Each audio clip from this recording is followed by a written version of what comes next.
Hi everyone, আসসালামু আলাইকুম। ঘড়ির কাঁটাতে বাজে এখন 4:15। তো সেইরি করার জন্য উঠে পড়েছি। ব্রাশ ট্রাশ করা হয়ে গেল।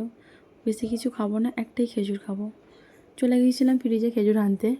তো এত ভয় লেগে গেছে, মানে কিছু বলার নেই।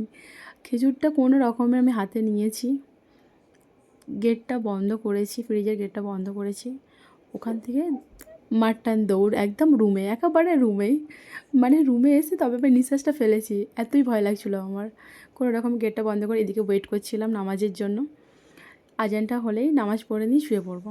তো আজান হয়ে গেল, নামাজ পড়ে নিলাম, নিয়ে শুয়ে পড়েছিলাম। সকালে আবার ঘুম থেকে উঠে মেয়েকে রেডি খেডি করিয়ে স্কুলে পাঠিয়ে দিলাম। আজকের মেয়ের লাস্ট পরীক্ষা ছিল। মেয়ের শরীরটাও ঠিক ছিল না, তবুও আমাকে পাঠাতে হলো, কিছু করার ছিল না। এরই মধ্যে ছোলাটাকে রেডি করে দিলাম। রেডি করতে করতে ভাতও বসিয়ে দিয়েছি, ছোলাটাকে রেডি করতে করতে হঠাৎ স্কুল থেকে আবার কল চলে এসছে। তো বলছে মেয়েটার শরীর খারাপ, কিন্তু কী করবো বলো, কিছু করার ছিল না। আজকে লাস্ট পরীক্ষা ছিল, আমাকে পাঠাতেই হবে। তো বললাম ঠিক আছে, তাড়াতাড়ি আমি নিয়ে চলে আসবো, আনতে চলে যাবে। ছোলাটা বসিয়ে দিলাম, আবার অন্যদিকে চিকেনটা আবার করে দিলাম। চিকেনটা বানাতে বানাতে একটা কথা বলতে মনে পড়ে গেল, বলি। তো এই চিকেনের পিছনে একটা কথা না বললেই না, তবুও আমি বলছি। এরকমভাবে আমি এই যে মানে এখন যেভাবে চিকেনটা আমি বানাচ্ছি, এইভাবে আমি বানাই না, প্রথম কথা। এটা এখন আমার হাজব্যান্ড একদিন বানিয়েছিলেন। উনি ওনার এতই টেস্ট বানিয়েছিলেন, উনি ওই দিনকে এতই টেস্ট বানিয়েছিলেন। তো আমার দেওরের মন পছন্দের চিকেন রান্না এটা। যখনই চিকেন নিয়ে আসবে ভাবি ওরকম করো, তাই এরকমভাবে বানালাম। তারপর ব্যাস মেয়ে চলে এসেছিলো, মেয়েকে নিয়ে ব্যস্ত ছিলাম একটু।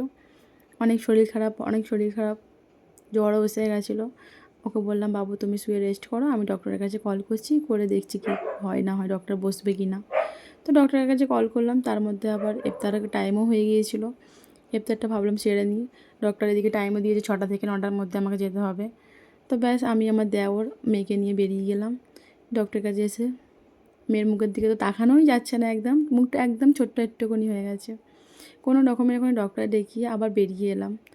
আস্তে আস্তে এদিকে 8:30 9টা বেজে গিয়েছিলো। ওই জন্য আর এসে আর কিছু ভালো লাগছিল না। খাওয়া দাওয়া করে বাচ্চা দুটোকে ঘুম পাড়িয়ে দিলাম। মেয়েটাও, বড় মেয়েটাও ঘুমিয়ে গেছে, ছোটোটাও ঘুমিয়ে গেছে, আমিও শুয়ে পড়বো।